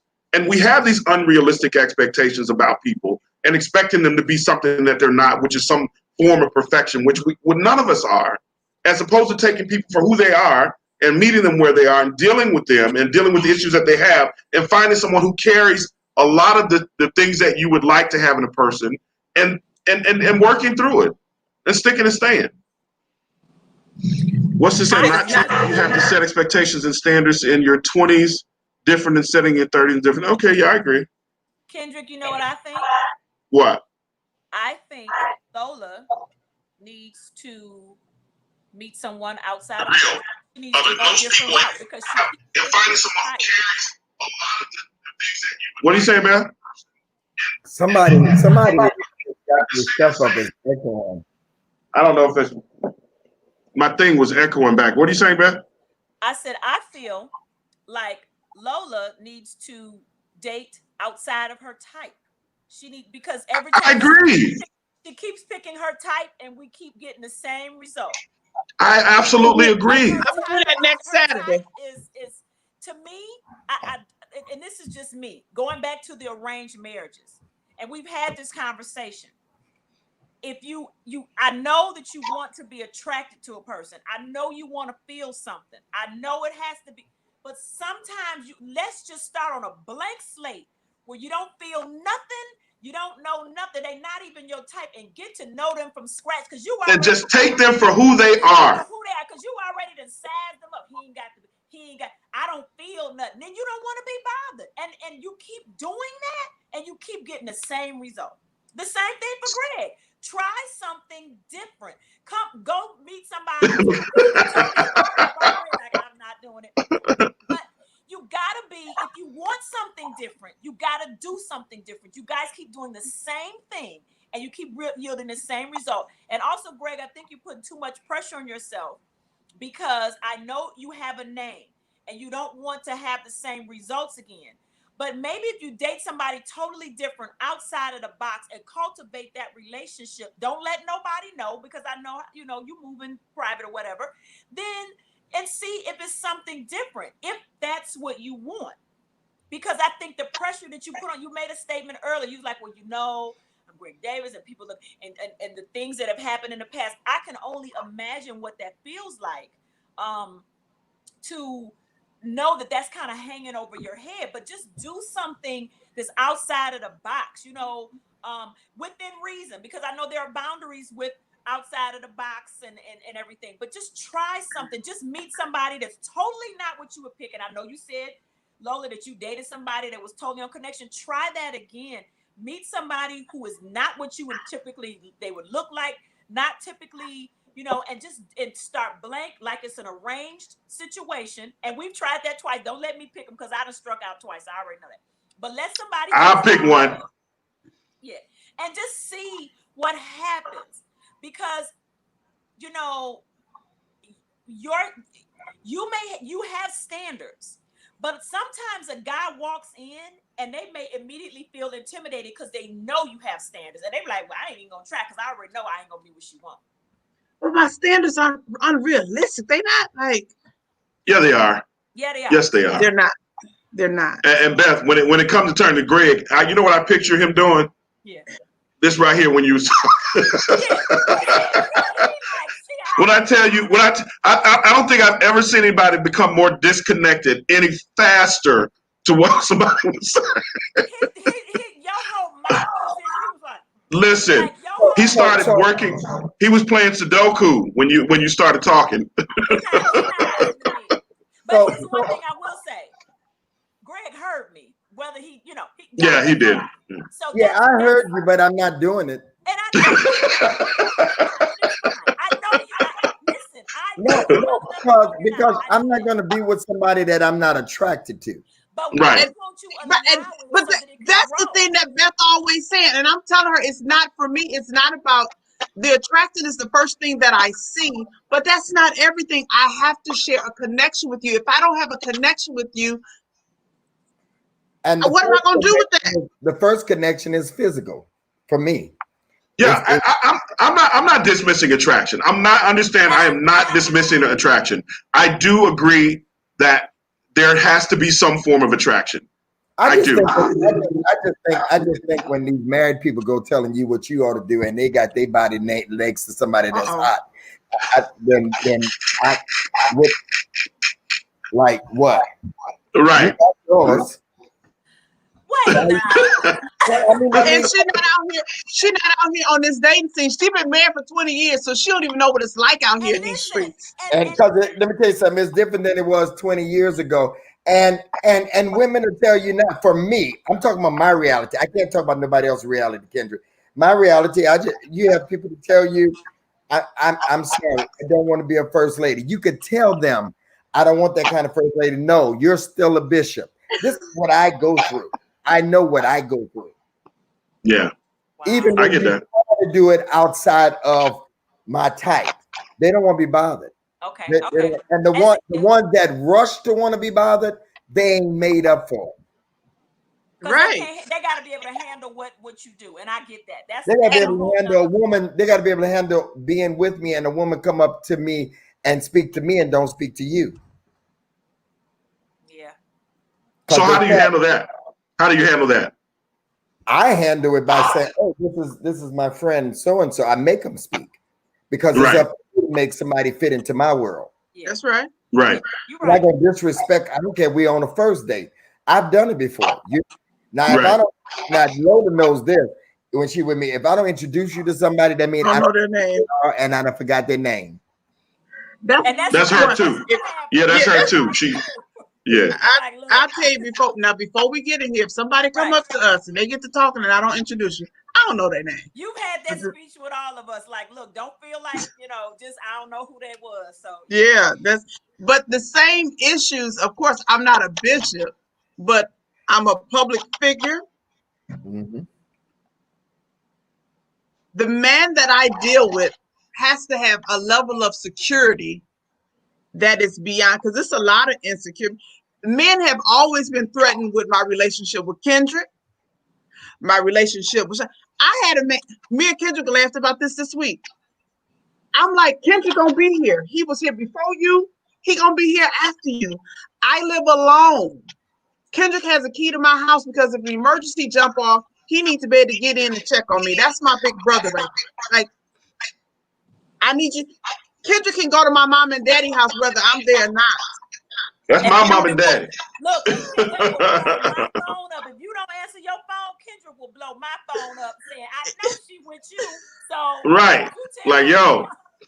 Exactly. Right. So there are struggles that I go through in meeting men that is able to be secure with the popularity that comes with Lola. Yeah. Yeah. But again, you're talking about I need somebody. Those men are there. We can find you somebody. Me and Beth can find you somebody. I don't think I struck out twice, Kendrick. Go ahead, Kendrick. I dare you. You know, I had pointed out some wonderful choices for you. What happened? Shaking her head. He corny. What's wrong with a dude with a little, Who you talking about? Listen, I found one for her. She couldn't remember this dude's name for nothing. We probably saw this dude 5 times over the course of 5 days, maybe. But she could not remember his name for anything. The dude had a great job. He was very clean cut, very nice looking guy, kept himself in great physical shape. He was a little on the corny side. He had some terrible shoes on, so you know she was looking at the shoes. Terrible shoes, but a good dude. You know what I'm saying? And I ain't talking, they weren't cheap shoes. He just walked in them a lot. because he's in that arena where where he's around men who walk their shoes down. They probably were Ferragamos, but they were probably 6 years old, and he probably wore them every day. But I mean, he was just a good guy, good catch. Yeah. But see, okay. I'll tell you later. You meet this guy, and he's corny, but he's a guy that is probably exactly what you need. And everything that's on your list, you're not gonna find everything on that list. And that's what I keep trying to tell her. She has a list, and he got to check everybody. I'm not everything. This dude was a heavyweight. He was a heavyweight, like in D.C. while he worked, because I took the time to talk to the dude to get to know who he was and what he did, because I could tell, first of all, like, oh, okay, this dude, he got something happening. So I could tell this dude had something happening. So I'm talking to him, and then he told me what he did. I'm like, yo, you need like a national security level security clearance to do what you're doing. And he was like, oh yeah, I work for it. I'm like, yo, come here. No interest. Yeah, I mean, everybody is not gonna meet every quality or qualification that you have on your list. That's not gonna happen. And some things that you may have a long list, but he may meet you and may not like everything about you, but he just doesn't sit and he's willing to flow with you too. You never know. You have to decide, which baggage you want to take and which things you want to do. But it ought to come very clear. It ought to come very near to what my list is. Yes. Because if you don't go by a list, you'll settle for anything. I agree.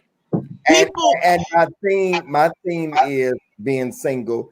If you're gonna be single, you might as well get what you want. Lola, don't listen to them. I'm not listening. Hold on. Y'all think I ain't listening? Don't listen to them. Don't listen to them. Don't listen to that. It takes longer to get the right one. You can settle right now for those options. And don't listen to them. I'm not. Let me tell you something. I'm not talking about her not settling, because I would what never y'all settle. talking about is Lola, give up your list and settle for just you. Your list is too high. They have a thought that because this person has financial means, that's a good candidate. But I have my own. You can have it all. Financial you can have it all. What's that song? Didn't we almost have it all? You can have it all. Lola, you can have it all. It's just going to take longer. It may take a little longer, and your financial means is not it's not going to draw me. No, so it wasn't. So here's the thing about that. I'll just on this particular guy, and I'll leave it alone. It wasn't all about his financial means. He worked in government, so it wasn't like he was just balling out of control. Government is more about power than money in most cases. So it wasn't just necessarily that. He was actually a very interesting guy, and he was, he was corny. I mean, I'll give you that. But like I said, you didn't even give the guy a shot. She didn't give him a shot. You know what I'm saying? That's like whatever. Y'all want me to put the 2 sweaters and the turtleneck. I mean, hey.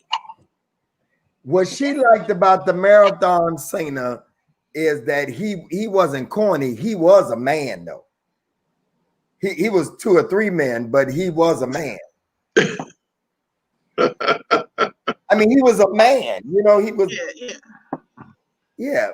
We had a great connection. I'm big on connections. If I have a connection with you, the looks go out because looks fade. People lose weight. Yeah, it ain't never about looks. It ain't never about looks with you. It's never about looks with me. Yeah. It's about the connection. If the connection is real. Who is Maisha? You've been messing with me all night. Who is this? Whose friend is this? See somebody that want to holler at you. She got a cute picture. She got a cute little picture. Look like Look like the lady from Greenleaf.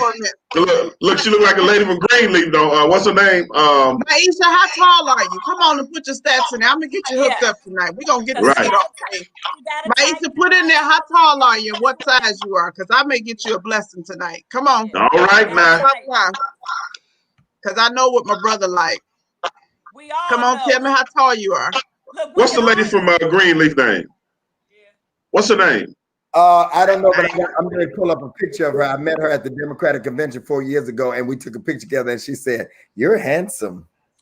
Yeah, Lynette. What is her name? She's like 90 years old, though. Aisha, don't take you that long to type now. Come on, get to typing. I want to know how tall are you. You've been typing all night fast. You've been typing all. Don't slow down now. Yeah, tell her. Oh, she's 4'11". She's petite. What size are you? A 0, 1, 2? Yeah, what size you a midget. You a midget. I know that.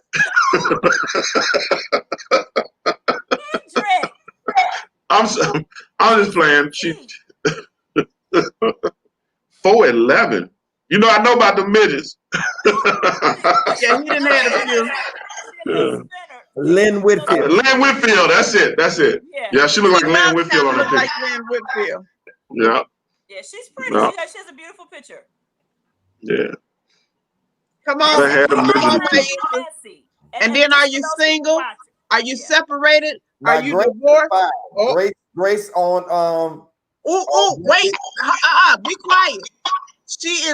She's between a 0 and 2, and she weighs 115 pounds. You cooking with grease right now, sis. Good God. Wait a minute. Now, yes, ma'am. Where do you live? Yep. We may find us a little connection tonight. Right. Right. Because she putting it up there too, boy. She putting them stats up there. Yeah. And that's my concern. He's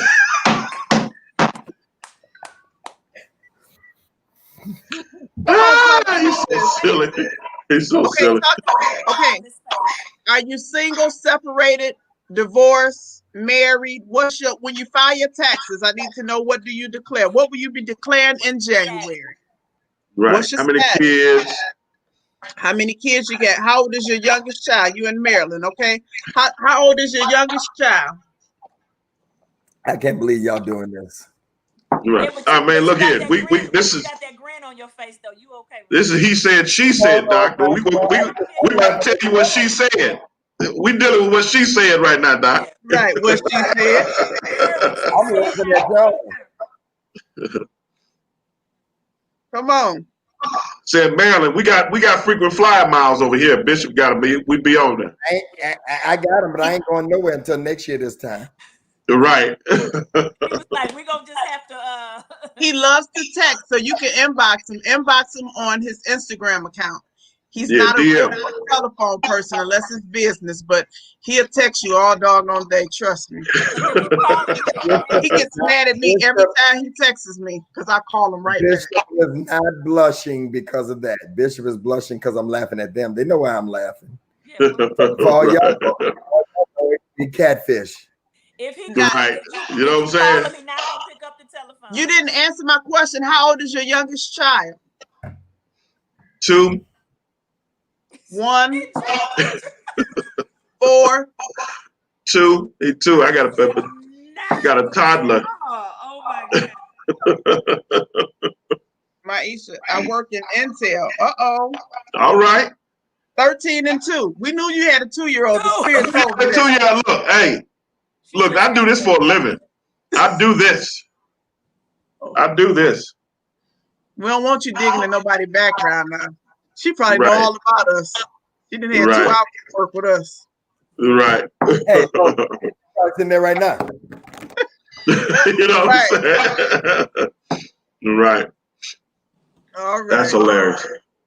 Well, go on to send them an inbox. We in COVID. I'll go to my inbox. Well, how's she gonna get to you? She can't come to your house. Right. She working Intel. She might. What he said? What you want to do? Send you a telegram? No, he done got sick of us. Send me your location. I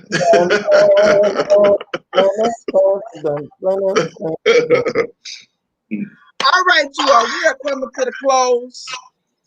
We've had a good time tonight. I want to thank Beth and Kendrick for coming back.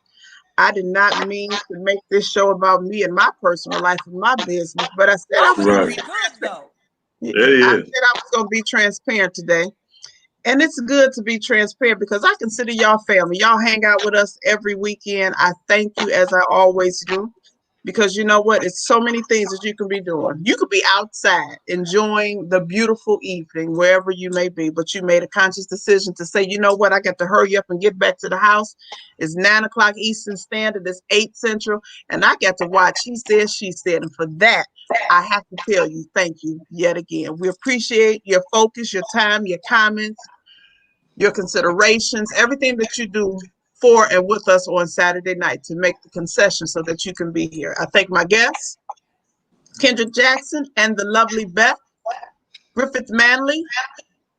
We appreciate you all for coming out. We appreciate your insight. I love you guys to the moon and back. You are truly family and my friends. So,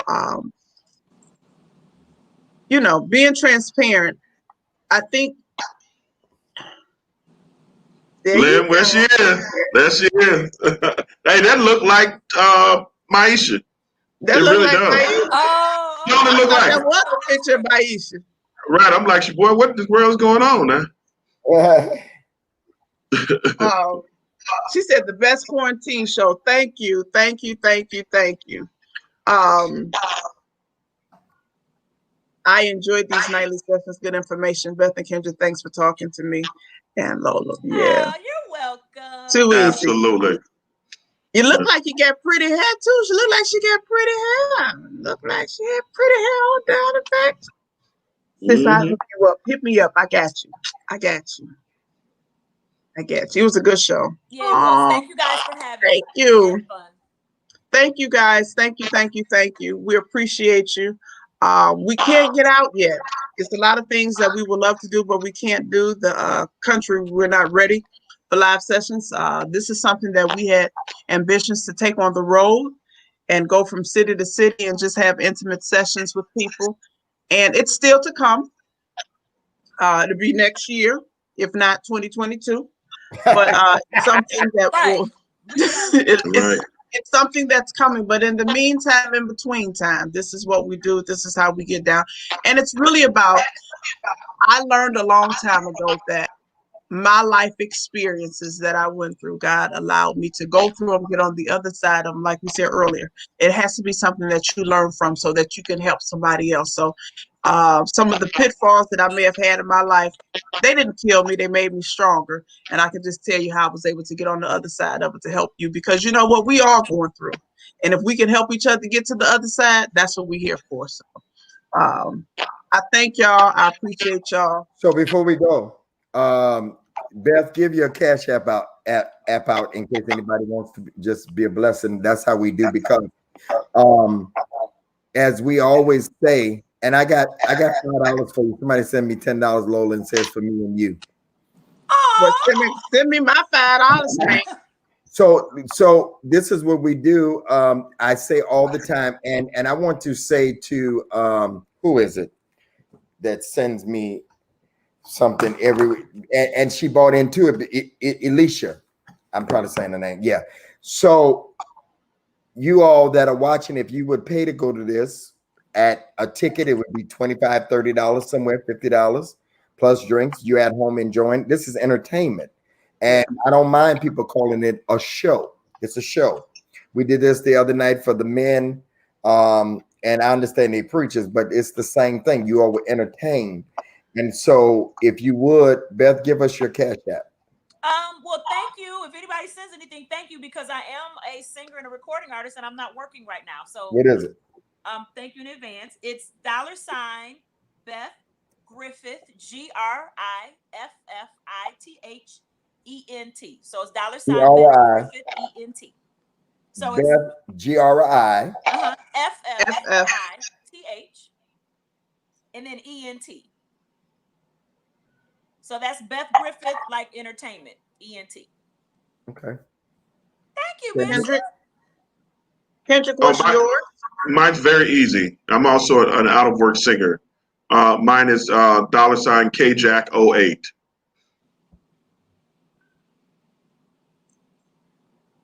Did you hear that? Again, $ KJack08. Yeah, but you could, if you need a private show with my shirt off, you want to send some more out, you know. Lola. Mine Baby is oil. $ Lola George. $ Lola George.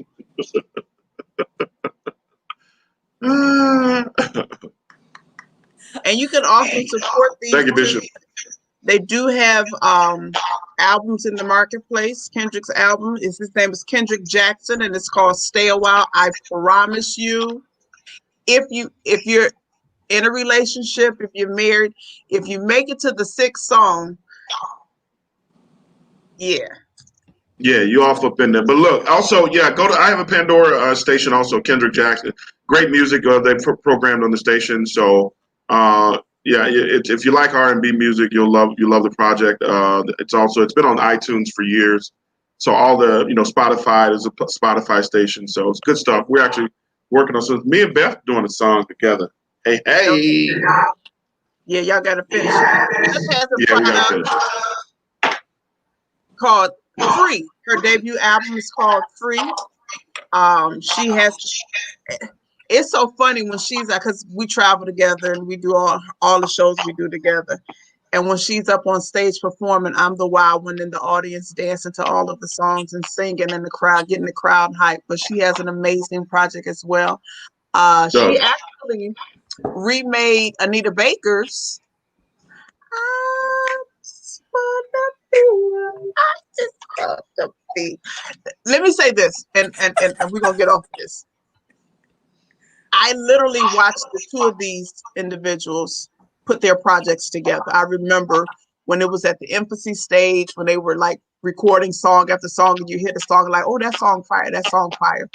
And when Beth finally finished her project, one of the most touching things for those of you that may not have been here last week, we gave the great introduction.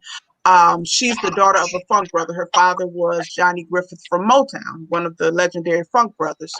And so her project, she was able to get a recording of her when she was 13 months or 18 months. Well, yeah, my dad started recording me before I could even talk until I was 2 years old. So he would just record it on the tape and just have conversations with me, teach me how to talk, give me words, and got me talking. So when he passed away, I got the tape. And it's literally That's awesome. Tape. Yeah. Yeah. And so the project opens with her dad introducing her, asking her what's her name and all of that. And when she played it, we both just cried and cried and cried because it was just so beautiful. But both of the, you know how people have CDs and on their CD they got one song, if they got one good song, you'd be like, man, I done spent $10 on this and I can't even get a penny worth of a song. That's not what you're gonna get with these 2 projects. These projects have been produced with people that literally work in the industry, that are music directors for some of your favorite R&B groups. Grammy Award-winning producers. Yeah, Grammy Award-winning producers. So I promise you, if you purchase their CD, and I'm going on record and saying this, if you purchase their CD and you don't like it, inbox me and I'll give you your money back. That's how confident I am about their project. And I mean that. I don't say nothing I won't do. Know that about me as well. So if I tell you I give your money back because you don't like their project, I promise you I'll cash out you the money back. That's how confident I am about their project. So definitely support. Let me say these last couple things. First of all, let's do this, please, everybody. You have to. And take somebody to the polls with you. Please vote. And in case you don't know how to vote and who to vote for, I used to pastor and live in Delaware.